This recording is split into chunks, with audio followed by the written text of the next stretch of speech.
भी साहिब श्री गुरु ग्रंथ साहिब महाराज जी का पहला प्रकाश, इत्थे ना थोड़ा जिहा भुलेखा लग जाता है भी जदों आपां प्रकाश कहने आ भी शायद सचखंड श्री हजूर साहब जदों गुरु गोबिंद सिंह महाराज जी ने प्रकाश किया, गुरता गद्दी बख्शिश की, शायद उन्होंने पहला प्रकाश कहा जाता है। नहीं, भाई बग्गा सिंह जी वो भी दस के गए ने, पहला प्रकाश गुरु अर्जन देव महाराज सच्चे पातशाह जी ने श्री हरमंदर साहब किया। भाई सुरजनजीत सिंह जी कह दस रहे सी ना भी पोथियां सी पहला। गुरु नानक देव महाराज सच्चे पातशाह जिथे जिथे गए, थोड़ा ध्यान देना, मैं विस्तार च नहीं जाना पर टूक मात्र बेनती करदा करदा मैं आप जी नूं उस इतिहास दे नाल जाणू कराउण दी कोशिश करांगा भी जदों गुरु ग्रंथ साहिब महाराज जी का पहला प्रकाश कदों होया, ये सारा प्रकरण किवें चलिया। गुरु नानक देव महाराज जी तो लैके गुरु रामदास महाराज तक जिथे जिथे मेरे शहनशाह गए और आप पातशाह गुरु शरीरा ने जिहड़ी बाणी उचारण की वो भी एकत्र की, ते जिथे कोई भगत मिलदा जिवें कबीर जी की बाणी, रविदास जी की बाणी, सदना जी की बाणी, सैन जी की बाणी, पीपा जी की बाणी, जेड़े जेड़े महापुरख की बाणी मिलती गई उसनों भी एकत्र करते रहे।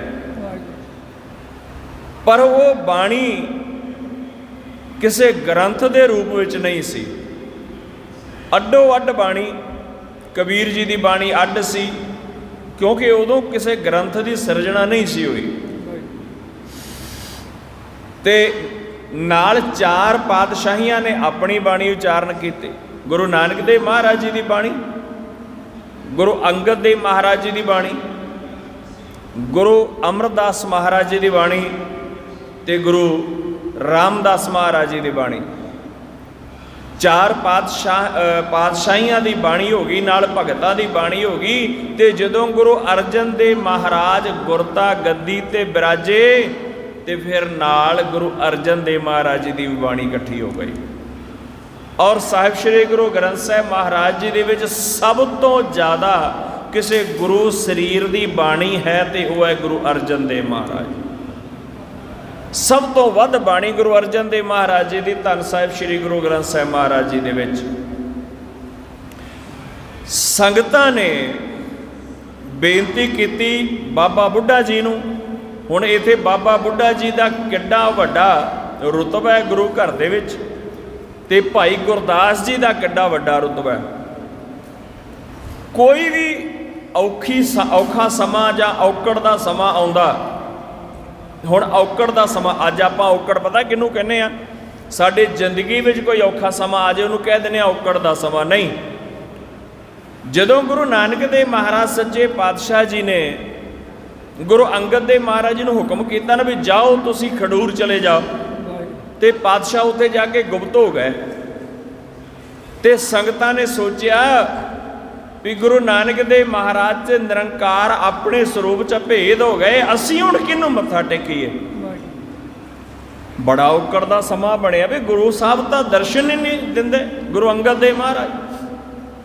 साडे वास्ते ते साडे तन नूं मिले होए दुख नूं औकड़ दी घड़ी समझदे आ, पर गुरु कीआं प्यारियां संगतां वास्ते इस तो वड्डी औकड़ दा समा नहीं सी भी सानूं साडे रहबर दे दीदार नहीं हो रहे। उदों बाबा बुढ़ा जी दे कोल फिर पहुंचे ते बाबा बुढ़ा जी ने फिर कृपा की गुरु अंगद देव महाराज जी दे दर्शन करवाए। इसे तरह गुरु अमरदास महाराज जी दे नाल भी गुरु अमरदास महाराज जी भी गुप्त हो गए।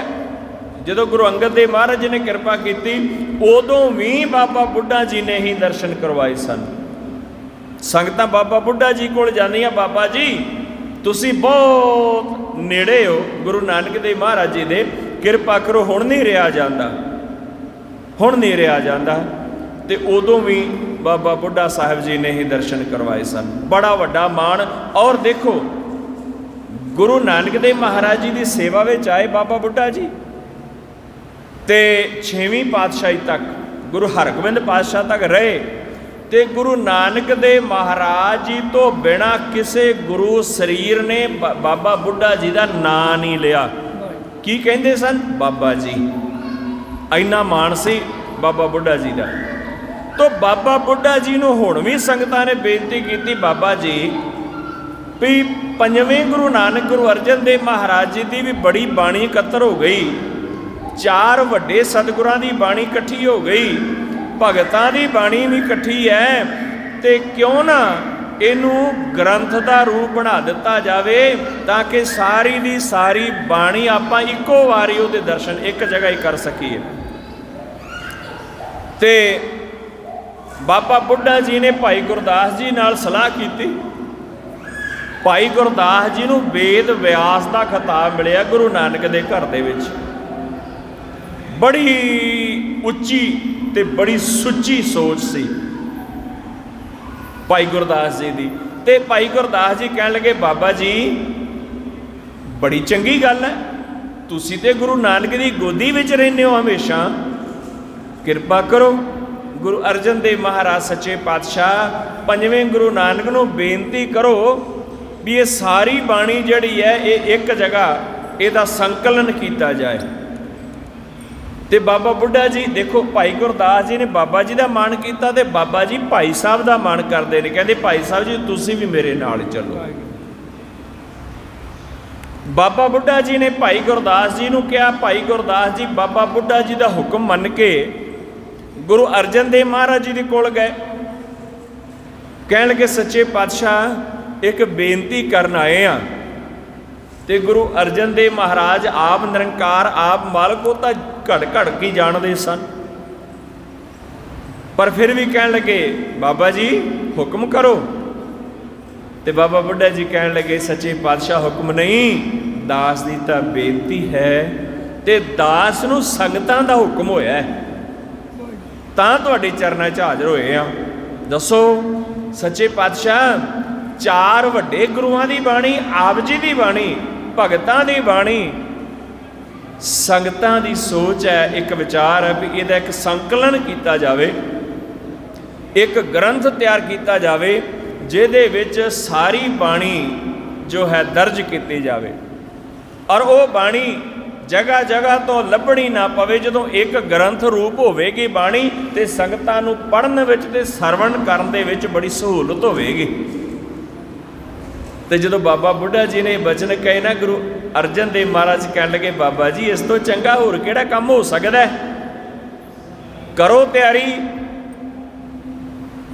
ਜਿੱਥੇ ਅੱਜ ਕੱਲ੍ਹ ਆਪਾਂ ਰਾਮਸਰ ਸਾਹਿਬ ਦਰਸ਼ਨ ਕਰਨ ਵਾਸਤੇ ਜਾਂਦੇ ਆ ਨਾ, ਸਰੋਵਰ ਹੈ, ਉੱਥੇ ਬੇਰੀਆਂ ਦੀ ਬੜੀ ਸੋਹਣੀ ਛਾਂ, ਬੜਾ ਰਮਣੀਕ ਅਸਥਾਨ ਉਹ ਚੁਣਿਆ ਗਿਆ ਵੀ ਉੱਥੇ ਬਹਿ ਕੇ ਸਾਰੀ ਬਾਣੀ ਲਿਖੀ ਜਾਏਗੀ। ਤੇ ਡਿਊਟੀਆਂ ਗੁਰੂ ਅਰਜਨ ਦੇਵ ਮਹਾਰਾਜ ਜੀ ਨੇ ਲਾਈਆਂ। ਭਾਈ ਗੁਰਦਾਸ ਜੀ ਬਾਣੀ ਲਿਖਣਗੇ ਤੇ ਬਾਬਾ ਬੁੱਢਾ ਜੀ ਸਾਰਾ ਪ੍ਰਬੰਧ ਦੇਖਣਗੇ। ਚਾਹੇ ਉਹ ਸਿਆਹੀ ਦਾ ਪ੍ਰਬੰਧ ਹੋਵੇ, ਚਾਹੇ ਕਲਮਾਂ ਦਾ ਪ੍ਰਬੰਧ ਹੋਵੇ, ਤੇ ਚਾਹੇ ਪੇਪਰ ਦਾ ਪ੍ਰਬੰਧ ਹੋਵੇ, ਜੋ ਵੀ ਪ੍ਰਬੰਧ ਹੈ ਸਾਰਾ ਦਾ ਸਾਰਾ, ਜਿਵੇਂ ਕਿਸੇ ਘਰ ਦੇ ਲਾਣੇਦਾਰ ਨੂੰ ਕਹਿ ਦਿੰਦੇ ਨਾ ਕਿ ਬਾਪੂ ਸਾਰਾ ਹੀ ਪ੍ਰਬੰਧ ਤੂੰ ਕਰਨਾ ਹੈ, ਬਾਕੀ ਮੈਂ ਆਪੇ ਸਾਂਭ ਲਾਂਗਾ। ਹੁਣ ਪ੍ਰਬੰਧ ਕਰਨ ਵਾਲਾ ਵੱਡਾ ਹੁੰਦਾ ਹੈ ਨਾ। ਤੇ ਭਾਈ ਗੁਰਦਾਸ ਜੀ ਨੇ ਵੀ ਮਾਣ ਸਨਮਾਨ ਦਿੱਤਾ, ਗੁਰੂ ਅਰਜਨ ਦੇਵ ਮਹਾਰਾਜ ਜੀ ਨੇ ਵੀ ਮਾਣ ਸਨਮਾਨ ਦਿੱਤਾ, ਬਾਬਾ ਜੀ ਸਾਰਾ ਦਾ ਸਾਰਾ ਹੀ ਪ੍ਰਬੰਧ ਤੁਸੀਂ ਕਰਨਾ ਹੈ। ਤੇ ਲਿਖਣ ਵਾਸਤੇ ਭਾਈ ਗੁਰਦਾਸ ਜੀ ਨੇ, ਤੇ ਭਾਈ ਗੁਰਦਾਸ ਜੀ ਨੇ ਬਾਣੀ ਲਿਖਣੀ ਆਰੰਭ ਕੀਤੀ ਹੈ ਗੁਰੂ ਅਰਜਨ ਦੇਵ ਮਹਾਰਾਜ ਜੀ ਦੇ ਹੁਕਮ ਦੇ ਨਾਲ। ਬਾਬਾ ਬੁੱਢਾ ਜੀ ਪ੍ਰਬੰਧ ਕਰ ਰਹੇ ਨੇ, ਕਲਮਾਂ ਬੜੀਆਂ ਸੋਹਣੀਆਂ ਤਰੀਕੇ ਨਾਲ ਘੜ ਘੜ ਕੇ ਦੇ ਰਹੇ ਨੇ, ਸਿਆਹੀ ਲੋੜ ਅਨੁਸਾਰ ਉਹ ਵੀ ਬਾਬਾ ਜੀ ਲਿਆ ਕੇ ਦੇ ਰਹੇ ਨੇ, ਜਿੰਨੇ ਕੁ ਕਾਗਜ਼ ਦੀ ਜ਼ਰੂਰਤ ਹੈ ਉਹ ਵੀ ਬਾਬਾ ਬੁੱਢਾ ਜੀ ਪ੍ਰਬੰਧ ਕਰ ਰਹੇ ਨੇ। ਲੰਗਰ ਪਾਣੀ, ਜਲ ਪਾਣੀ, ਗੁਰੂ ਅਰਜਨ ਦੇਵ ਮਹਾਰਾਜ ਜੀ ਦੀ ਸੇਵਾ, ਉਹਨਾਂ ਦੇ ਬੈਠਣ ਵਾਸਤੇ ਅਸਥਾਨ, ਸਾਰਾ ਕੁਝ ਪ੍ਰਬੰਧ ਦੀ ਜ਼ਿੰਮੇਵਾਰੀ ਬਾਬਾ ਬੁੱਢਾ ਜੀ ਬਹੁਤ ਸੋਹਣੇ ਤਰੀਕੇ ਨਾਲ ਨਿਭਾ ਰਹੇ ਨੇ। ਸਮਾਂ ਬੀਤਦਾ ਗਿਆ, ਗੁਰਬਾਣੀ ਲਿਖਦਿਆਂ, ਲਿਖਾਉਂਦਿਆਂ, ਪ੍ਰਬੰਧ ਕਰਦਿਆਂ ऐसी गुरु नानक देव महाराज जी की रहमत हुई, कृपा हुई, जिन्नी भी बाणी चार वड्डे गुरुआं ने ते गुरु अर्जन देव महाराज सच्चे पातशाह ने इकत्तर की, उन्होंने अपनी उचारण की हुई बाणी ते भगतां दी सारी बाणी वो जदों वो लिखी गई ना साध संगत, ते गुरु अर्जन देव महाराज सच्चे पातशाह उस बाणी नूं जिथे अजकल आपां दर्शन करते हैं श्री अकाल तख्त साहिब, उहदे थड़ा साहब, उदों थड़ा साहब ना करके जानते सन, उत्थे वो ग्रंथ जिहड़ा विराजमान करवा दिता गया। ते हुण संध्या दा समा होया, रात्रि दा समा हो गया, नित दी तरह दीवान सजे ते दीवाना की समाप्ति हुई, सारे आपो अपने थां पर थां जो चले गए तो भाई गुरदास जी बाबा बुढ़ा जी नूं कहण लगे, बाबा जी गुरु नानक देव महाराज जी की कृपा हुई, बड़ा वड्डा काम नेपरे चढ़िया, बहुत वड्डा काम नेपरे चढ़िया।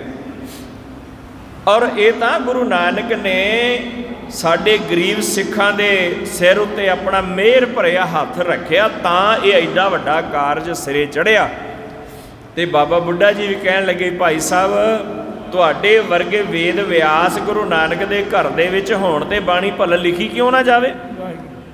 ते भाई गुरदास जी कहंदे ने, बाबा जी तुसीं तां गुरु नानक दीआं रहमतां इकट्ठियां करके लैके आए हो, तुहाडा जड़ा एडा वड्डा प्रबंध हुंदियां होया भला बाणी क्यों ना लिखी जाए। देखो प्यार भी है तो सत्कार भी है एक दूजे का।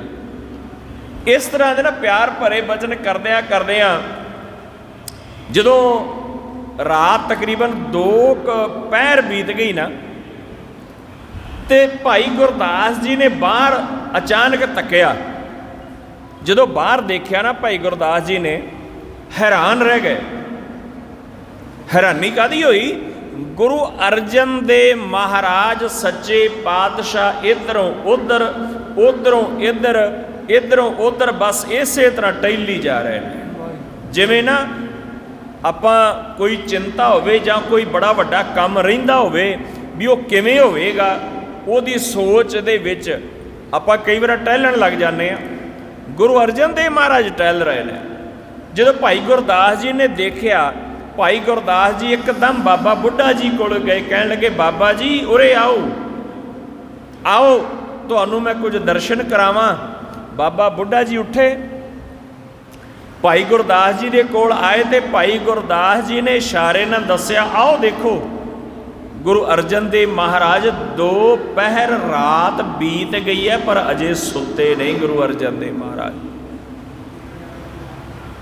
भाई गुरदास जी कहन लगे, बाबा जी जदों कोई बहुता वड्डा काम आरंभिया होवे ना काम, ते वो काम हो जाए तो फिर बड़ी आराम की नींद बंदा सौंदा, बेफिक्र हो जाता भी हुण काम हो गया। आपां अपने घरां विच कोई विआह का प्रोग्राम रख लईए तो जदों तक वो काम नहीं ना हुंदा चिंता च रहिंदे आ, तो जदों काम हो जाता ना तो फिर बड़ी नींद भी आउंदी आ, शरीर भी थकावट महसूस करन लग जाता भी हुण सोईए आराम करिए। तो जदों तक काम अजे सिरे नहीं चढ़ता, जिन्ना मर्जी शरीर थकिया होवे वो थकावट नहीं मनदा, क्योंकि पता हुंदा है कि अजे काम रहिंदा है। पर अज एडा वड्डा काम होया, बाबा जी गुरु अर्जन देव महाराज जी नूं विश्राम करना चाहिदा सी, पर गुरु अर्जन देव महाराज जी दे टहलण तो ते उन्हां दे सरीरक हाव भाव जिहड़े है उन्हां नूं देखण तो इउं लगदा है कि मेरे पातशाह बड़ी वड्डी किसे सोच दे